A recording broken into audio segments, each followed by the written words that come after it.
लोकसभा चुनाव की घोषणा किसी भी वक्त हो सकती है। ऐसे में जौनपुर जिले के मतदाता चुनाव में भागीदार बनने के लिए बिल्कुल तैयार हैं। जौनपुर जिले की अगर बात की जाए तो शिराज़-ए-हिंद के नाम से पूरी दुनिया में अपनी अलग पहचान बनाने वाले जिले में 2 लोकसभा सीट आती हैं, जिनमें एक जौनपुर सदर सीट है तो दूसरी मछली शहर लोकसभा सीट है।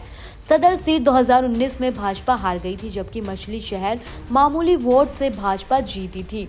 यहाँ शाही किला, अटाला मस्जिद, मां शीतला चौकिया धाम समेत अनेक ऐतिहासिक धरोहर मौजूद हैं। ऐसे में यहाँ की जनता के मुद्दे क्या हैं?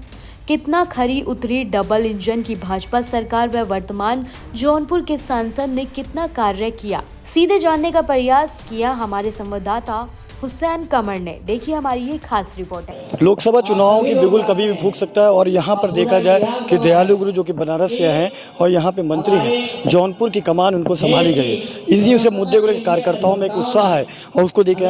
आप बताइए कि मिशन 2024 मोदी जी का 370 कहाँ पाएंगे जौनपुर को आप?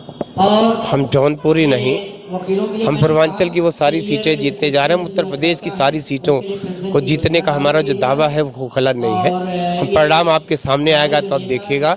उत्तर प्रदेश ही नहीं, देश के लिए जो 400 सीटों का दावा है वो मोदी जी की गारंटी है। देश को भरोसा है मोदी और योगी जी के काम पर, उनकी मेहनत पर, उनकी तपस्या पर, और उन्होंने जो कहा है वो करके दिखाया है। आज तक सरकारें बनती थीं कोरे वायदों की, झूठे वायदों की, लेकिन इस सरकार की कथनी करनी में कोई फर्क नहीं। अपराध मुक्त उत्तर प्रदेश है। इस देश में तरक्की के रास्ते पर देश को ले जाके मोदी जी ने दुनिया के अग्रणी राष्ट्रों की श्रेणी में खड़ा कर दिया। 11वें नंबर की अर्थव्यवस्था का देश आज दुनिया में 5वीं सबसे बड़ी अर्थव्यवस्था है। हम दुनिया की सबसे तेज गति से बढ़ने वाली अर्थव्यवस्था है। तो मुझको लगता है कि दुनिया देख रही है भारत की तरफ बड़ी आशा भरी निगाह से। ऐसे में हम देशवासियों का, हम भारतवासियों का कर्तव्य है कि हम अपने नेता को तीसरी बार की यह सत्ता सौंपकर देश को बड़े सुरक्षित हाथों में देकर, सब लोग चाहते हैं कि देश दुनिया का सिरमौर बने, दुनिया की सबसे बड़ी आर्थिक महाशक्ति बने। 80 सीटें उत्तर प्रदेश में हैं। बनारस से मोदी जी, जौनपुर से कृपा शंकर सिंह जी, अमेठी से स्मृति ईरानी, लखनऊ से राजनाथ सिंह। कोई विकल्प नहीं विपक्ष के लिए?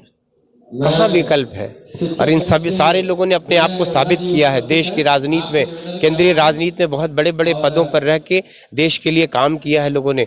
रक्षा मंत्री के तौर पर राजनाथ जी हों, गृह मंत्री के तौर पर कड़े फैसले के लिए और देश के राष्ट्रहित में किए गए बड़े बड़े फैसलों के लिए अमित शाह जी को देश याद करेगा।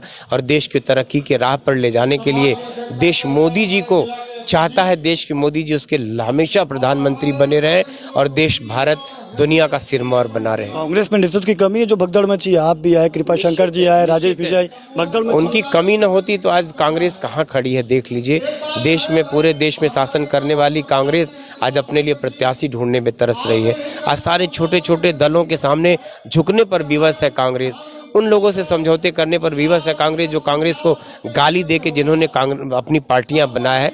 तो कांग्रेस आज अपने वजूद को लेकर संघर्ष। महंगाई, बेरोजगारी मुद्दा नहीं है? कोई मुद्दा नहीं है। महंगाई, आपको पता है कि देश संतुष्ट है और कोई ऐसा विषय नहीं है।